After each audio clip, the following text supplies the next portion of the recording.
Kinachoifanya siku iwe mpya kwako sio tarehe, sio tarehe, ni vile unavyoruhusu jambo jipya ambalo Mungu amelikusudia au aliloliweka ndani ya hiyo siku kukutana na wewe. Siku kuwa mpya sio tarehe, fikra zako kubadilishwa. Fungua Biblia yako kitabu cha Maombolezo, Maombolezo sura ya 3, angalia mstari wa 22 mpaka ule wa 23. Ni huruma za Bwana kwamba hatuangamii. Sema, ni huruma za Bwana kwamba hatuangamii, kwa kuwa rehema zake hazikomi. Rudia na wewe huo mstari. Ni mpya kila siku asubuhi, uaminifu wako ni mkuu. Angalia anachozungumza, ni huruma za Bwana kwamba hatuangamii. Kumbe umeamka leo ni kwa huruma za Mungu aliye hai. Ungeweza kuangamia, kwa sababu kuna watu wamefia usingizini hivi tunavyoongea. Hawakuumwa lakini wameamka, hawapo duniani. Jina la Yesu libarikiwe, jina la Yesu libarikiwe. Lakini anasema ni huruma za Bwana kwamba hatuangamii. Hatuangamii sio kwa sababu ya mema tuliyotenda, ila kwa sababu ya huruma zake. Alafu anasemaje? Anasema kwa kuwa rehema zake hazikomi. Kwa lugha nyingine, hazina kikomo rehema za Mungu. Mungu asemi nitakurehemu mpaka hapa. Rehema za mwanadamu ndio zina kikomo, lakini za Mungu hazina kikomo. Zingekuwa na kikomo, nani angekuwepo leo? Rehema za Mungu hazina kikomo. Afu kitu kikubwa anachokisema, anasema hivi, rehema za Mungu hazina kikomo, ni mpya kila siku asubuhi, uaminifu wako ni mkuu. Ni mpya kila siku, na hiki ndio kinamchanganya shetani. Rehema za Mungu ni mpya kila siku asubuhi. Kama huruma zake, rehema zake ni mpya kila siku asubuhi, Mungu anakutarajia hivi, usiishi kwa historia ya jana, kwamba nilikosea jana, sijui Mungu ananionaje leo asubuhi. Unapoamka asubuhi, zitake rehema zake, kwa sababu ni mpya kila siku. Yaani hivi tumeamka, Mungu ameachilia rehema mpya tayari. Unapozipokea zile rehema zake kwa imani, kwamba hata hivyo Mungu amenihurumia, rehema zake ni mpya kila siku. Yaani unajua kuna wakati mtu anaweza katarajia ngoja aone huyu mtu anavyoharibikiwa kesho, alafu anakuta hiyo kesho waliopanga uharibikiwe, wewe umeamka huo uharibifu walioupanga haupo, kwa sababu rehema za Mungu ameziachilia juu ya maisha yako. Kuna vitu vinapangwa kwenye ulimwengu wa roho, wewe uoni, na hivi vinamchanganya mpaka shetani. Anajua kabisa kesho hatoboi, alafu anashangaa kesho unadunda. Kumbe mbinguni Mungu amesema wewe unijui, huyu nimeamua kumhurumia ili nikuonyeshe kwamba bado anatakiwa kuishi. Sasa sisi hatujui. Ndio maana ukiamka asubuhi usiwe na fikra za jana. Rehema za Mungu ni mpya kila siku asubuhi, zimebeba kitu kipya cha kuhurumiwa na Mungu kwenye maisha yako. Kuna mtu ananielewa ninachosema? Kuna mtu ananielewa ninachosema? Ndio maana nataka tuende mbele za Bwana, mwambie Mungu asante kwa rehema zako ulizoziachilia asubuhi ya leo. Ni rehemu Bwana, unitendee jambo jipya, kwa sababu leo haifanani na siku zilizopita. Mnanielewa watu wa Mungu? Alafu tutaenda kuachilia, tutaenda kuweka wakfu wiki nzima hii kuanzia leo. Leo si Jumatatu. Tunaiweka wakfu wiki nzima hii, kwamba Mungu tufunike, funika familia zetu, funika mji wetu wa Kyela, funika Tanzania yetu. Rehema zako ni mpya. Tunaomba rehema zako juu ya nchi yetu. Chochote ambacho adui anafikiri kitafanikiwa hakitakuwa, tunanyamazisha kwenye ulimwengu wa roho. Unanielewa ninachosema? Mnanielewa watu wa Mungu? Funika mitaa yote ya Kyela, funika barabara zote, funika miji yote ya Tanzania, kwamba rehema za Mungu, kwa kuwa ni huruma zake kuwa tuangamii, hizo huruma zake Bwana aziachilie kwenye taifa letu. Wangapi wamenielewa mpaka hapo sasa? Kwa unaanza na kwako mwenyewe, ndipo tunaenda kwenye taifa. Uko tayari mtu wa Mungu? Funika macho yako, sema Mungu ria hai. Sema Baba Mungu. Paza sauti yako, sema Baba Mungu, katika jina la Yesu, asante Bwana, leo ni siku mpya umeniamsha leo kwa huruma zako. Nimetambua Bwana, ni huruma zako kwamba siangamii. Ni huruma zako kwamba nimeiona leo. Ni huruma zako kwamba nimeiona asubuhi ya leo. Katika jina la Yesu, asante kwa rehema zako zisizokoma kwenye maisha yangu, kwenye familia yangu, kwenye uchumi wangu, kwenye uhai wangu. Ni huruma zako, ni rehema zako zisizokoma zimeniamsha leo. Ni rehema zako zimenipa matumaini kwa jina la Yesu, kwa jina la Yesu, kwa jina la Yesu, kwa jina la Yesu. Kichwa cha somo kinasema namna ambavyo Mungu huwasaidia watu wake. Na ziko namna nyingi ambavyo Mungu huwasaidia watu wake, lakini tunaenda kusoma juu ya kipengele cha mikono. Mungu anapotaka kutumia mikono kuwasaidia watu wake, hutumia mikono ipi? Kuna aina 4 za mikono ambayo Mungu huitumia anapotaka kusaidia watu wake. Fungua kwanza kitabu cha Zaburi 46 mstari wa kwanza. Biblia inasema, Mungu kwetu sisi ni kimbilio na nguvu, msaada utakaoonekana tele wakati wa mateso. Mungu kwetu sisi ni kimbilio na nguvu. Anaposema ni kimbilio, maana yake ni tegemeo letu. Mungu kwetu sisi ndio kiini pekee nambari 1 cha msaada. Mungu kwetu sisi ndio tumaini pekee la msaada. Anasema ni kimbilio, maana yake ni tumaini pekee, ni kiini pekee cha msaada. Akili yako inatakiwa kuelewa hili kama muamini, kama mtu unayemwamini Yesu, kwamba kiini pekee au tumaini pekee la msaada ni Mungu aliye hai. Ndio maana nasema Mungu kwetu sisi ni kimbilio na nguvu. Kwa hiyo ndiye atoae nguvu za kukusaidia. Na anasema msaada utakaoonekana tele wakati wa mateso. Msaada utakaoonekana tele wakati wa mateso. Msaada utakaoonekana tele maana yake sio msaada wa kipindi kifupi au msaada mdogo. Ni msaada wenye utoshelevu, msaada unaojitosheleza, msaada utakaoonekana tele wakati wa mateso. Maana yake anazungumza katika ulimwengu huu kuna nyakati mbalimbali mwanadamu au mtu wa Mungu atapitia. Ukisoma maandiko, Biblia inasema mateso ya mwenye haki ni mengi mno, lakini Bwana humwokoa nayo yote. Maana yake kuna nyakati ambazo utazipitia, ambazo hizo nyakati ndani yake zimebeba mateso. Ndio maana anasema msaada utakaoonekana tele wakati wa mateso. Kuna wakati unaoitwa wakati wa mateso, wakati ambapo mtu anapitia mateso.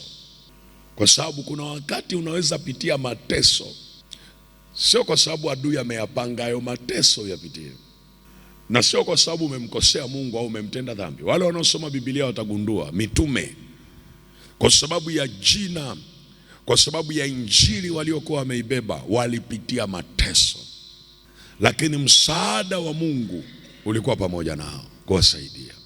Ukisoma waamini, historia, safari ya imani tulio nayo, kuna nyakati, anaposema wakati, manake sio wakati wote utakuwa umebeba mema tu.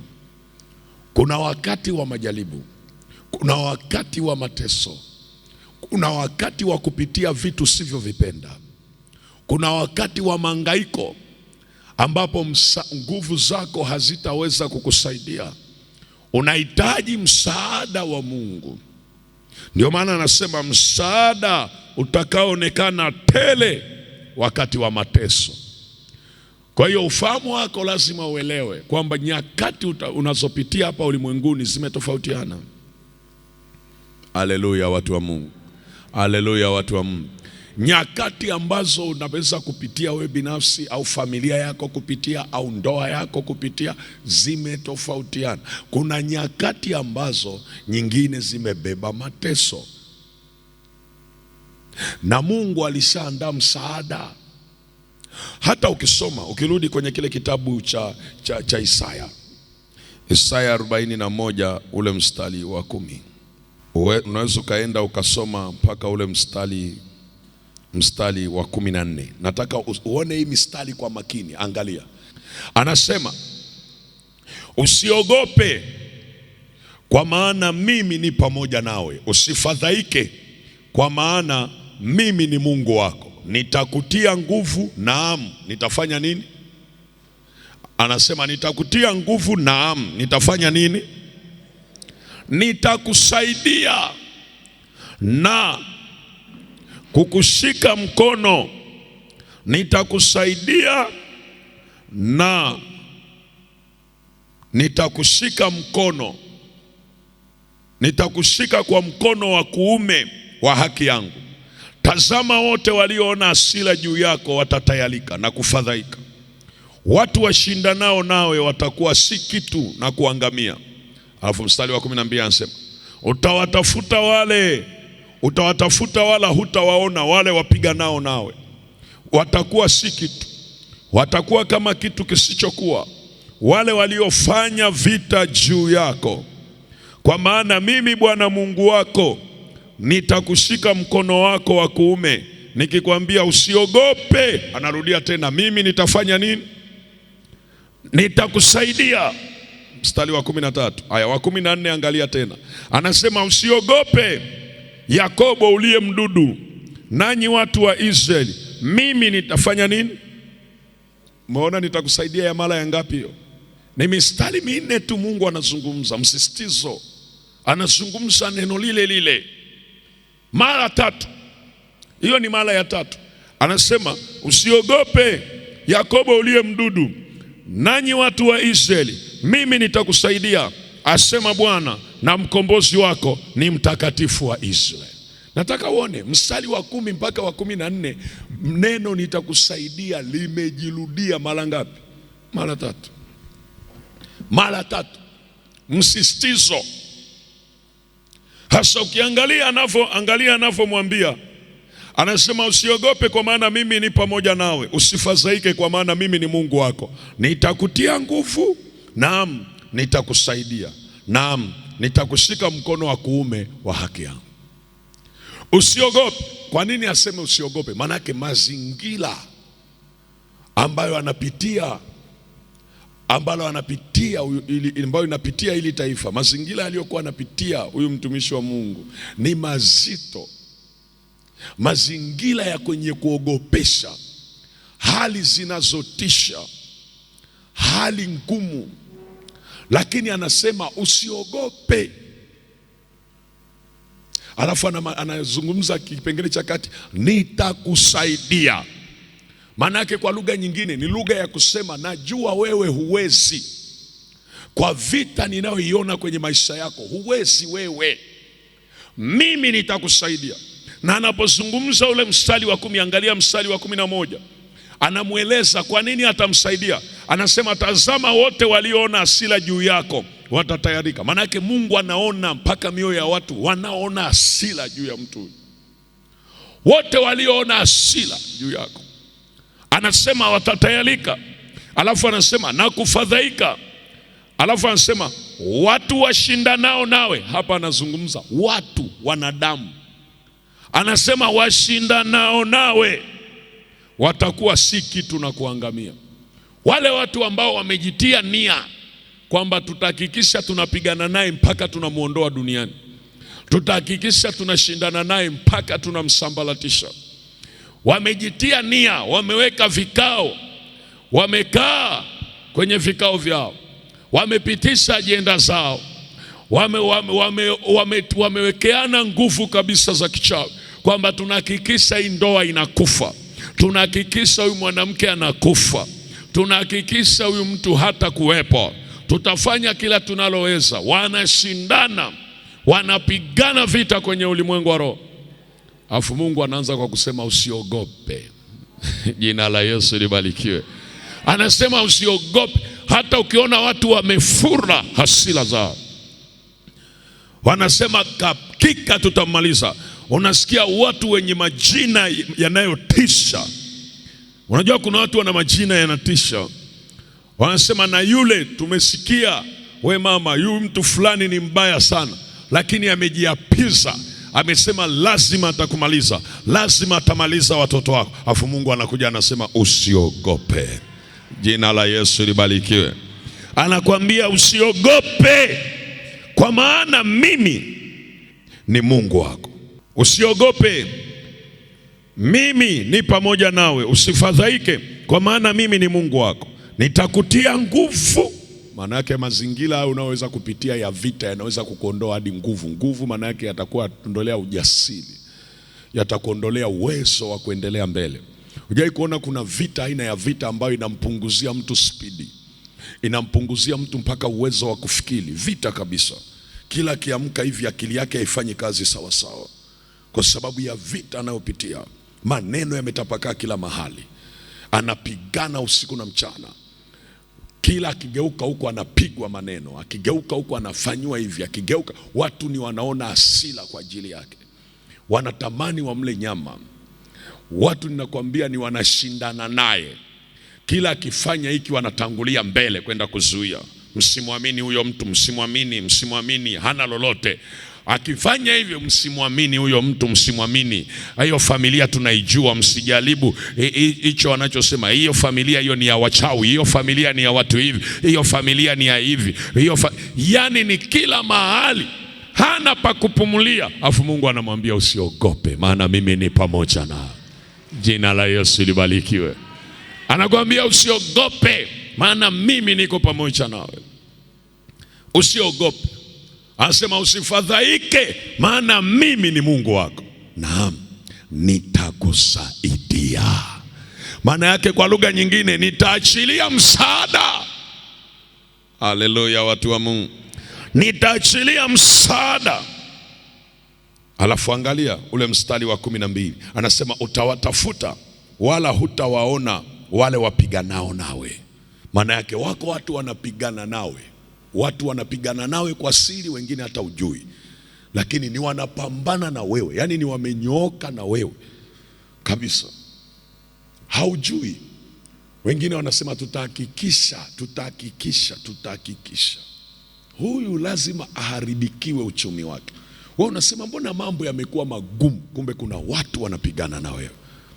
Kuna watu wamepigana, yani watu wanabeba kuanzia jina lako, wanabeba, wanaanza kukutenga na watu muhimu kwenye maisha yako. Unaona tu mbona watu watuelewani, alikuwa ni rafiki yangu huyu, tena ambaye alikuwa ni msaada mkubwa. Kumbe kuna watu wanapigana na wewe. Usiwe na watu wanaokuzunguka karibu, ambao watakushauri, ambao watakutia moyo. Kwa hiyo wakae mbali. Kila mtu akutafsiri vibaya, kila mnafikiri mmekosana ninyi, kumbe kuna watu wa pembeni wamepigana kuhakikisha ninyi hamui kitu kimoja. Unafikiri ni namna tu watu wamekuacha, kumbe watu hawajakuacha. Kuna watu, kipande cha tatu cha watu kimepigana kuhakikisha usiwe na watu wa karibu yako, wakutenge mbali, uwe mpweke. Usiwe na watu wanaoweza kukusema vizuri. Kila aliyetakiwa kukusema vizuri anakusema vibaya. Kila aliyetakiwa kukuongelea vizuri anakuongelea vibaya. Kila aliyetakiwa kukusema vizuri mahali anakusema vibaya. Kumbe kuna watu wanapigana na wewe kutengeneza, kuondoa hicho kibali, kuondoa uwezo wa mikono yako kuzalisha, kuondoa kibali. Kwa sababu kuna wengine walipewa uso mzuri, akitokeza hivi watu wakiona uso wake wanasikia kumsaidia. Alipewa uso wa namna hiyo. Kuna wengine wamepewa mikono ambayo kila anachokigusa kinafanikiwa, lakini kuna watu wapiganao na wewe wanatafuta kila namna kuzuia hiyo mikono isizalishe, kuzuia huyo uso usiwe na kibali. Alafu Mungu anasema utawatafuta, hautawaona, kwa kuwa mimi nimeamua kuachilia msaada juu ya maisha yako. Haleluya, haleluya. Lazima ufahamu haya mambo. Kuna mambo yanaweza yasiende, unafikiri ni hali ya kawaida, kumbe kuna uwezo umenyang'anywa, kuna mikono imezuiliwa, kuna uso wako umeondolewa uliokuwa na kibali. Ghafla watu wanakutafsiri vibaya, lugha ile ile unatumia, lakini watu wanatafsiri vibaya. Hata ungeongea jema hawalipokei jema, wanakutafsiri vibaya. Unajiuliza shida yangu ni nini? Kumbe wanafahamu kwamba kilichokuwa kinakupa kibali ni uso wako. Kwa hiyo wamepigana na wewe kuhakikisha wanaharibu eneo la uso wako. Ukijitazama hivyo unajiona kawaida, lakini kwenye ulimwengu wa roho wamefanya kitu tofauti. Kila unayemwendea watu hawakusikilizi, watu hawakuelewi. Saa nyingine unapita mahali pagumu, wana uwezo kabisa wa kukushika mkono, lakini wanakuambia tutafikiria kwanza. Wakisha sema tutafikiria, ndio hawakutafuti tena. Wengine mna watoto, unaona anaenda mahali kabisa, anafanya interview na anapita interview, wanamwambia tutakuita, hawamwiti, ndio imeisha hivyo. Kumbe kuna watu wanapigana na hiyo familia kwamba tutahakikisha tunazuia kibali chao, tutahakikisha tunazuia mikono yao isizalishe, tutahakikisha tunazuia mipenyo yao isitokee kwenye maisha yao, tutazuia elimu yao, tutazuia elimu yao, tutazuia kipawa chao cha uchumi, tutazuia kwenye eneo hili. Wanapigana na wewe, alafu Mungu anasema okay, usiogope, kwa kuwa mimi ni pamoja nawe, kwa kuwa mimi ni Mungu wako. Usifadhaike, naam nitakusaidia, naam nitakushika kwa mkono wa haki yangu, mkono wangu wa kiume wa haki yangu, nitakushika ili nifanye nini? Nikusaidie. Ukishajua hivi, ukienda mbele za Bwana unamwambia Mungu, kila mahali nimeinukiwa, kila mahali nimeinukiwa, kila ninachofanya hakizalishi. Mimi uliniumba ili nizalishe, ulinibariki ili nizalishe, ili niongezeke. Kanuni yako ni ya maongezeko, kanuni yako sio ya kubaki vile vile, kanuni yako ni ya maongezeko. Lakini mikono yangu haiongezi kitu, mikono yangu haiongezi kitu, uso wangu umepoteza mvuto. Unasema Bwana, hao wanaopigana na mimi naomba achilia msaada, ili nitakapowatafuta nisiwaone wapiganao na mimi. Haleluya, haleluya, haleluya, haleluya, haleluya.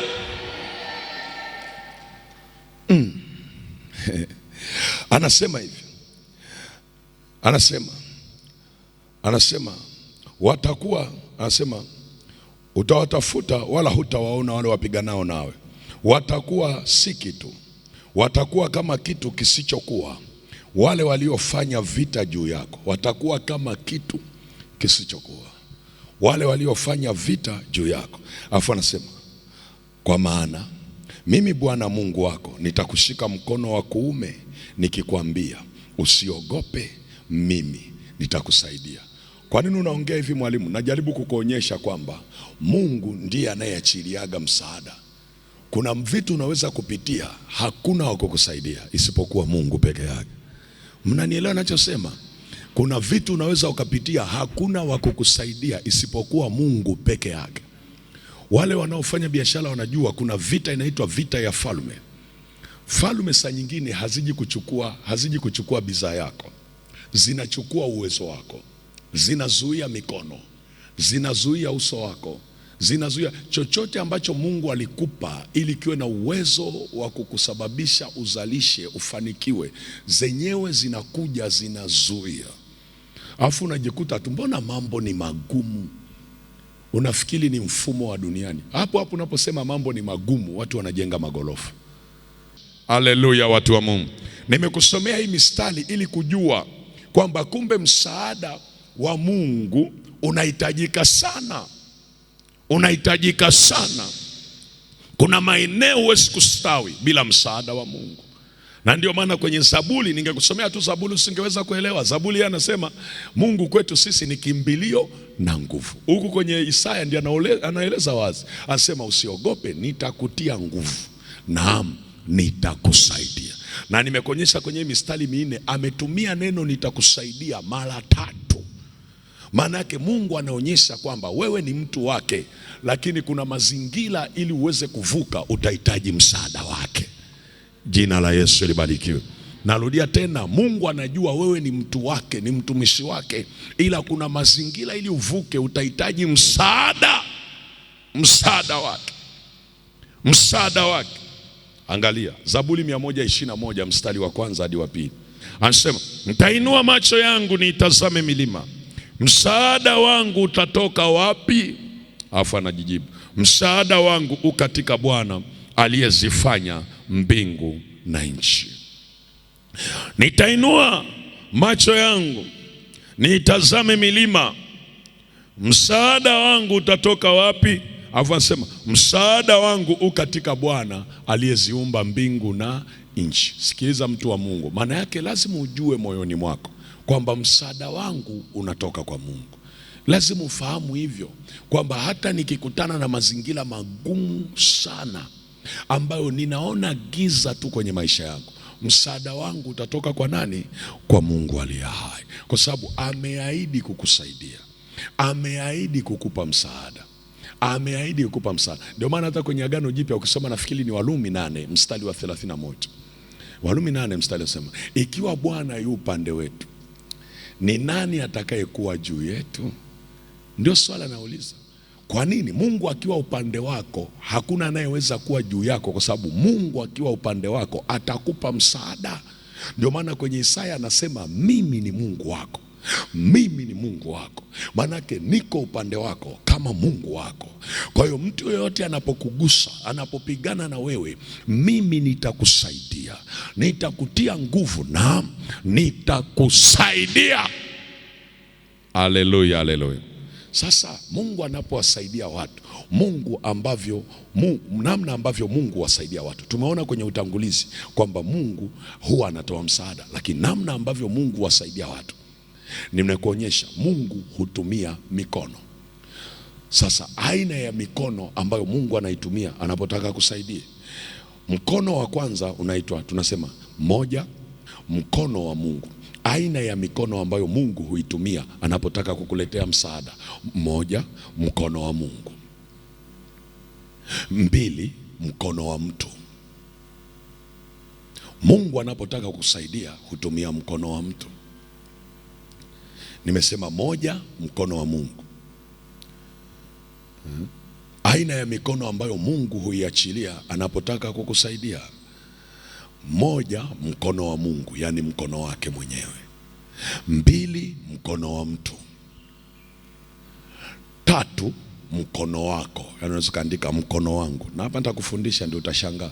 Yani kuna wakati Mungu ili akusaidie atatumia mkono wako, huo mkono wako kukusaidia. Alafu nne, mkono wa adui. Takuja nikuonyeshe. Kuna wakati ili Mungu akusaidie anakuinulia maadui ili atumie mikono yao kukusaidia wewe. Takuja nikuonyeshe. Kuna vitu ambavyo hakuna njia ya kupita isipokuwa Mungu amekuinulia maadui alafu atumie mikono yao kukusaidia.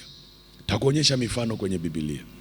Kwa umeona hiyo mikono minne: mkono wa Mungu, mkono wa mtu, mkono wako, alafu mkono wa adui. Na nitakuonyesha, iko mifano mingi, kwa sababu tunapozungumza mkono wa Mungu utaona kila wakati mkono wa Mungu ulihusika, na nitakuonyesha mkono wa Mungu maana yake nini. Ila asubuhi ya leo ondoka na hili: Mungu anapotumia mikono hutumia mikono ya aina nne: mkono wake, lakini mkono wa mtu, lakini mkono wako mwenyewe, alafu mkono wa adui. Kwa kuna wakati mkono wa adui huu ambao tunasema nakata mkono wa adui, kuna wakati mkono wa adui utaki kuukata, kwa sababu kuna mkono wa adui Mungu atataka kuutumia ili kukufikisha mahali. Mwalimu, itakuwaje? Takufundisha leo. Unachotakiwa kutoka nacho hapa ni kwamba Mungu ameahidi kukusaidia. Jina la Yesu libarikiwe. Nataka utoke nacho hiki: Mungu ameahidi kufanya nini? Kukusaidia. Simama kwa miguu yako, simama kwa miguu yako. Andaa na sadaka yako, andaa na sadaka yako. Kwa kesho tutaanza kuona mkono wa Mungu, tutaendelea mikono mingine hiyo, na tutaomba hapa mpaka tuone Mungu anatufanya nini katika jina la Yesu. Katika mwezi wa 7, tukiwa mwanzoni kabisa mwa mwezi wa 7, tukiwa tumeanza kipindi kingine cha miezi 6 ya kumaliza mwaka huu, tunahitaji msaada wako. Nahitaji msaada wako kwenye familia, nahitaji msaada wako kwenye uchumi, nahitaji msaada wako kwenye maisha yangu. Wewe unajua hao wanaoona hasira juu yangu, hao wanaoona hasira kwenye ulimwengu wa roho, hao wanaochukia, hao wanaopigana nami, hao wanaoshindana nami. Mungu unawaona, kwako hawawezi kujificha. Unajua makazi yao, unajua mahali walipo, unajua mitego walioweka kwa mwezi huu, unajua mipango yao, unajua hila yao, unajua mavizio yao, mahali walipopanga kunivizia, kunishambulia. Unajua na walichofanya kwenye mikono yangu, kwenye uso wangu, kwenye miguu yangu, kwenye macho yangu. Unajua walichofanya juu ya familia yangu, unajua walichofanya juu ya biashara yangu, unajua walichofanya juu ya maisha yangu. Lakini asubuhi ya leo ninaomba msaada wako, ili hao wapiganao nami wawe si kitu, niwatafute nisiwaone. Mungu ria hai, katika jina la Yesu ninaomba msaada wako kwenye eneo la uchumi, ninaomba msaada wako kwenye maisha yangu kwa jina la Yesu. Huo msaada wako urejeshe mikono yangu inayoweza kuzalisha. Huo msaada wako urejeshe uso wangu ulio na kibali. Huo msaada wako urejeshe kinywa changu kilichobeba mamlaka